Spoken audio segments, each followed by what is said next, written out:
अहम खबर आपको दें कि पंजाब में इलेक्शन कमीशन की नजरसानी दरख्वास्त 23 मई तक मुलतवी कर दी गई है। चीफ जस्टिस की सरबराही में 3 रुकनी बेंच ने इस केस की समाअत की है। फंड्स और सिक्योरिटी का मसला पहले उठाया, आज तो इलेक्शन कमीशन ने दायरे इख्तियार पर ही सवाल उठा दिया है। नजरसानी दरख्वास्त पर नोटिस जारी कर देते हैं चीफ जस्टिस उमर अता बंदियाल। फरवरी में जब केस की समाअत शुरू हुई उस वक्त एक पहलू की खिलाफ वर्जी हो रही थी। चीफ जस्टिस उमर अता बंदियाल ने ये कहा है और ये रिमार्क्स दिए हैं इस केस की समाअत के दौरान, और कहा है कि फरवरी में जब केस की समाअत शुरू हुई तो उस वक्त एक पहलू था जिसकी खिलाफ वर्जी हो रही थी, अब हालात मुख्तलिफ हैं। आपको बताएं कि आइन पर अमल लाजमी है, इस माहौल में आइन पर अमल दरामद कैसे कराया जाए ये भी कहा गया है चीफ जस्टिस उमर अता बंदियाल की जानिब से।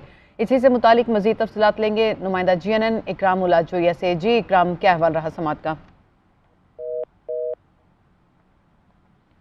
अहम खबर से आपको आगाह कर रहे हैं कि पंजाब में इलेक्शन कमीशन की जो नजरसानी दरख्वास्त है वो 23 मई तक मुलतवी कर दी गई है। आज सुप्रीम कोर्ट में समाअत हुई इस केस की और 3 रुकनी बेंच ने इस केस की समाअत की।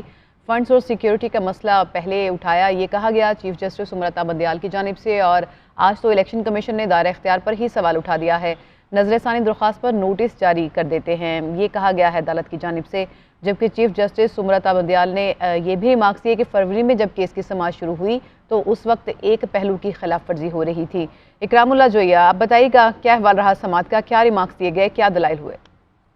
देखिए, जो आज पंजाब में इलेक्शन के हवाले से नजरसानी दरख्वास्त जो दायर की गई थी इलेक्शन कमीशन की जानिब से, उसकी समाअत हुई है। 3 रुकनी बेंच ने केस की समाअत की है, जिसमें सुप्रीम कोर्ट में इलेक्शन कमीशन की दरख्वास्त पर नोटिस जारी कर दिए गए हैं। नजरसानी का दायरा कार जो है वो महदूद होना चाहिए, वकील PTI की जानिब से ये कहा गया है।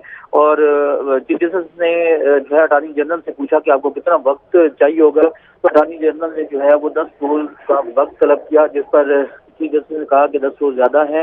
और इस हवाले से जजेस में मुशावरत की गई और मुशावरत के बाद जो है अगले हफ्ते तक का वक्त दिया गया है। चीफ जस्टिस की जानिब से कहा गया कि अगले सोमवार वाले दिन जो है वो केस की समाअत होगी। और इस हवाले से चीफ जस्टिस के बड़े अहम रिमार्क सामने थे कि ऐसी जजमेंट मौजूद है जिसमें अमन अमान के हवाले से और खासतौर पर जंग की सूरत हाल में भी ऐसी जजमेंट रावलपिंडी बेंच की जाने से ये सामने है कि जिसमें कहा गया है कि अगर ऐसी सूरत हाल होती है जंग की सूरत हाल में तो उस वक्त कानून जो है वो खामोश हो जाता है। जब दोबारा हालात बेहतर होते हैं तो कानून की इम्प्लीमेंटेशन जो है वो दोबारा से बहाल हो जाती है।